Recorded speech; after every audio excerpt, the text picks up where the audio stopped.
रतनगढ़ क्षेत्र में शुक्रवार की शाम अचानक मौसम का मिजाज बदल गया। दोपहर में उमस भरी गर्मी से लोग बेहाल रहे। वहीं शाम होती होती तेज अंधड़ आया तथा उसके साथ हल्की बूंदाबांदी हुई। आंधी व हल्की बूंदाबांदी होने के बाद मौसम खुशनुमा बन गया। वहीं आंधी के बाद शहर की बिजली आपूर्ति को बंद किया गया, जो लगभग 1 घंटे बाद दुरुस्त हुई। उल्लेखनीय रहे कि गुरुवार की रात भी आंधी आने से जनजीवन प्रभावित हुआ तथा सबसे ज्यादा परेशानियां गृहिणियों को उठानी पड़ी। जिला अस्पताल में शुक्रवार को कैंसर पीड़ित रोगी के उपचार के लिए 2 यूनिट रक्त हारिका सहारा ग्रुप ने उपलब्ध करवाया है। शहर के ग्रुप के उमाशंकर उपाध्याय को जब उक्त जानकारी मिली कि कैंसर पीड़ित राजादेसन निवासी लालचंद को रक्त की आवश्यकता है, तो उन्होंने ओ पॉजिटिव ब्लड की व्यवस्था करती हुई निर्मल प्रजापति व गोविंद माली के माध्यम से लालचंद को रक्त उपलब्ध करवाकर पुण्य का कार्य किया है। इस अवसर पर शाहरुख शाह, सरफराज तालीम, कयू शाह सहित कई लोग उपस्थित थे। शहर के मुख्य किनारे की सफाई करवाने की मांग को लेकर व्यापारियों ने शुक्रवार को उपखंड अधिकारी को ज्ञापन दिया है। एसडीएम रामकुमार वर्मा को दिए गए ज्ञापन में उल्लेख किया गया है कि आगामी कुछ ही दिनों बाद मानसून आने वाला है, लेकिन अभी तक गिनानी की सफाई के नाम पर खानापूर्ति की जा रही है, जिसका परिणाम पिछले कुछ वर्षों से शहर के व्यापारी व आमजन भुगत रहे हैं। इस बार भी मानसून का समय नजदीक आ रहा है एवं बारिश के दौरान शहर में कई स्थानों पर पानी भर जाता है, जिससे आवागमन भी बंद हो जाता है। सबसे बड़ी समस्या उत्तरी बाजार में होती है। हर साल बारिश के समय व्यापारियों को लाखों रुपए का नुकसान उठाना पड़ता है। ज्ञापन में लिखा है कि इस बार दुकानों में पानी भरा तो उसकी समस्त जिम्मेदारी पालिका एवं प्रशासन की होगी तथा आंदोलन किया जाएगा। पड़िहारा कस्बे की राजकीय बालिका उच्च माध्यमिक स्कूल में गुरुवार को बोर्ड परीक्षाओं में उत्कृष्ट प्रदर्शन करने वाली छात्राओं का सम्मान किया गया। कक्षा 12 में मोनिका प्रजापति ने 90.80% अंक प्राप्त कर प्रथम स्थान अर्जित किया। वहीं स्कूल की छात्रा डिम्पल पांडे ने 85% के साथ द्वितीय व निकिता प्रजापति ने 82% के साथ तृतीय स्थान अर्जित किया। कक्षा 10 में माया स्वामी ने 88.33% अंकों के साथ प्रथम, गुंजन प्रजापति ने 83% के साथ द्वितीय स्थान प्राप्त किया है। कक्षा 8 में 26 में से 12 छात्राओं ने ए ग्रेड प्राप्त किया है। भादर सिंह की अध्यक्षता में हुए कार्यक्रम में पीओ महेश प्रजापति, डीईओ धनाराम प्रजापति मंचस्थ अतिथि थे। इस अवसर पर अध्यापक यूसुफ अली, ममता चालिया, शाहबाज, भैराराम, सोमवीर, भंवरलाल, राजेश किशोर, पूनमचंद स्वामी सहित कई लोग उपस्थित थे। कार्यक्रम का संचालन मयूर प्रजापति ने किया। शहर की राजकीय ज्योति उच्च माध्यमिक स्कूल में शुक्रवार को राजस्थान शिक्षक संघ अम्बेडकर की ब्लॉक कार्यकारिणी के चुनाव हुए। महात्मा बुद्ध एवं डॉक्टर भीमराव अम्बेडकर की प्रतिमा के समक्ष पुष्पांजलि से शुरू हुए कार्यक्रम के प्रथम सत्र की अध्यक्षता शीशराम माहिश ने की तथा मुख्य अतिथि एसीपीओ उमेश जाखड़ थे। समारोह में हंसराज सावा, राजकुमार चिड़दिया, चेतराम खारड़िया, जिला अध्यक्ष शिवाराम मेघवाल मंचस्थ अतिथि थे। कोषाध्यक्ष भंवरलाल सावा ने गत वर्ष की आय व्यय का ब्यौरा रखा। वक्ताओं ने संगठन की रीति नीति से अवगत करवाते हुए संगठन के साथ जुड़े रहने व मजबूती प्रदान करने की बात रखी। द्वितीय सत्र में चुनाव अधिकारी बिशनलाल कटारिया व चुनाव पर्यवेक्षक राकेश मेघवाल के सानिध्य में सभा अध्यक्ष राजेश बाकोलिया, अध्यक्ष नरेंद्र कुमार नायक, मंत्री नेत्राम मीणा, कोषाध्यक्ष पद पर अनिल कंवल को सर्वसम्मति से निर्विरोध निर्वाचित किया गया। इस दौरान नवनिर्वाचित पदाधिकारियों का माला पहनाकर अभिनंदन किया गया। कार्यक्रम में दानाराम मेघवाल, जगदीश प्रसाद चौहान, मदनलाल खारड़िया, ओंकारमल रोलन, सत्यनारायण टेलर, ओम प्रकाश बारूपाल, सूर्य प्रकाश प्रभुराम सहित कई शिक्षक उपस्थित थे। कार्यक्रम का संचालन राकेश कुमार नायक ने किया। आज के राजस्थान शिक्षक संघ अम्बेडकर तहसील इकाई रतनगढ़ के चुनाव संपादित करवाए गए, जिसमें सभाध्यक्ष पद पर राजेंद्र कुमार जी बाकोलिया, अध्यक्ष पद पर नरेंद्र कुमार जी, कोषाध्यक्ष पद पर अनिल कुमार जी और मंत्री पद पर नेत्राम जी मीणा चुनाव में निर्विरोध विजयी हुए हैं। इनको अपने पद और पद की गरिमा का इनको शपथ दिलवाई गई है। उम्मीद है ये अपने पद का और दायित्वों का पूर्णतया निर्वहन करेंगे। जय संविधान, जय बाबा साहब, जय अम्बेडकर, जय। रतनगढ़ तहसील के गांव पाबूसर में शुक्रवार की दोपहर कूलर में पानी डालते समय करंट की चपेट में आने से 40 वर्षीय महिला की मौत हो गई। हेड कांस्टेबल सुखबीर ने बताया कि 40 वर्षीय कमला पत्नी बाबूलाल शर्मा कूलर में पानी डाल रही थी कि इसी दौरान उसे करंट लग गया। परिजन उसे जिला अस्पताल लेकर आए, जहां डॉक्टरों ने उसे मृत घोषित कर दिया।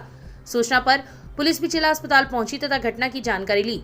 परिजन ने पुलिस को लिखित में किसी भी प्रकार की कार्यवाही नहीं करने के लिए लिखित रिपोर्ट दी, जिस पर पुलिस ने उसका शव परिजनों को सुपुर्द कर दिया। रतनगढ़ तहसील के एक गांव में 22 वर्षीय विवाहिता को गुरुवार को अकेली देखकर गांव का ही एक युवक उसके कमरे में घुस गया तथा अश्लील हरकत की। इस दौरान विवाहिता बेहोश हो गई तो उसने उसके कपड़े तन से अलग कर दिए। जब विवाहिता की बहन कमरे में आई तो युवक ने उसके साथ मारपीट कर वहां से फरार हो गया। इस आशय का मुकदमा विवाहिता ने अपने पति के साथ शुक्रवार को पुलिस थाने में उपस्थित होकर दर्ज करवाया है।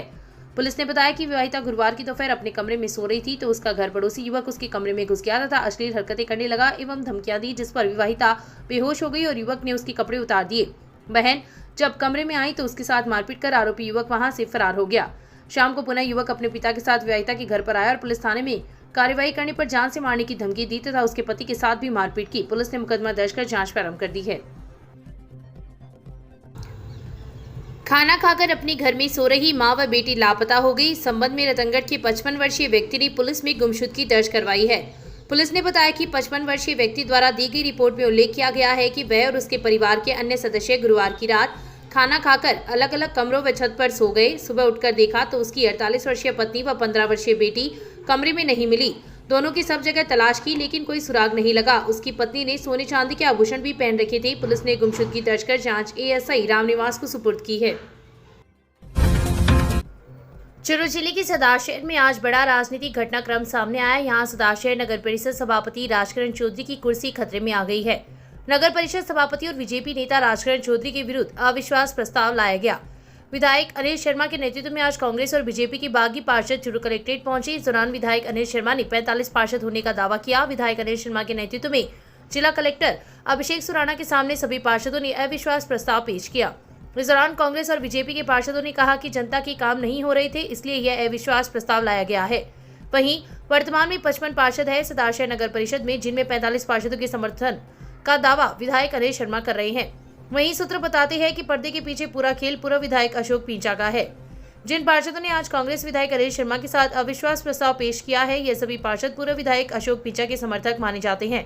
ऐसे में अविश्वास प्रस्ताव के पीछे पूरी पटकथा पूर्व विधायक अशोक पींचा ने लिखी है। वहीं बताया जा रहा है कि राजेंद्र राठौड़ भी इस पूरे घटनाक्रम को डैमेज कंट्रोल करने में जुटे हुए हैं।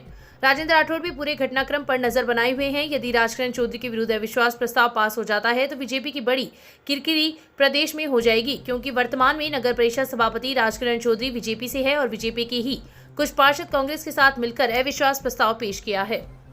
नगर परिषद सदाशहर के पार्षदों ने आज जिला कलेक्टर महोदय को अविश्वास प्रस्ताव दिया है और जिसके बाद में जो भी विधिक प्रक्रिया है वो अपनाई जाएगी। मैम कितने पार्षदों ने खिलाफ जो है अभी तक 44 चल रहा है। सभापति उपसभापति है। नहीं ऐसा देखिए, अब्दुल रशीद साहिल उप सभापति हैं, तो ये प्रक्रिया की अलग बात है। ये जो विधायक जी, ये पूरी जो कार्रवाई चल रही है, क्या आपके नेतृत्व में चल रही है? नहीं, ये सब पार्षदों के नेतृत्व में, मेरा कोई नेतृत्व तो आप कर रहे हो उनका? अगुवाई कर रहे हो आप? मैं भी इस सदन का मेंबर हूँ, परिषद का मैं भी सदस्य हूँ, इस नाते मैं सबके साथ। तो सर अगला सभापति कब तक मिल जाएगा आपके अनुसार? नहीं, वो कब जिला कलेक्टर महोदय समय देते हैं, विश्वास का डेट देंगे, उसके बाद आगे में जो भी कार्यक्रम होगा आपको बताएंगे। भाजपा द्वारा डैमेज कंट्रोल की भी कोशिश की जा रही है। आप पार्षदों हुआ नहीं, आज शुरू किए, होगा, निश्चित रूप से होगा। क्या नौबत आई थी सर ऐसी? नौबत ये आई कि जब से राजकरण जी सभापति बनी है तब से पार्षदों का किसी का भी काम नहीं होता है। यहाँ तक कि शहर की भी जो जन समस्या है ना मुख्य, जैसे सब्जी मंडी में पानी का भराव, मैन बाजार में पानी का भराव, वो भी समस्या वैसी की वैसी पड़ी है। ये विकास की बातें करते हैं, काम किसी पार्षद का करते नहीं, सिर्फ अपनी मनमर्जी से अतिक्रमण के नाम पर लोगों के पट्टों की जमीन को तोड़ना फोड़ना, रात को 12 बजे जैसी भी ले जाना। इसलिए सरकार प्रति इतना आक्रोश हो गया कि आज 44 पार्षद तो 55 में से हम यहाँ उपस्थित हैं और 3 पार्षद अभी आउट ऑफ स्टेशन है हमारे। 4.5 साल में हमने 2 बार इनको हटाने का प्रयास किया था, आपको जानकारी नहीं बता दूं। सफल नहीं हो पाए, धन बल के कारण समझो, किसी कारण समझो, ठीक है, नहीं हो पाए, ये तीसरी बार है। 100%। अगला सभापति कौन होगा सर? अगला सभापति सारे पार्षद मिल के तय करेंगे। वो क्या नाम आपका? शोभाकांत स्वामी।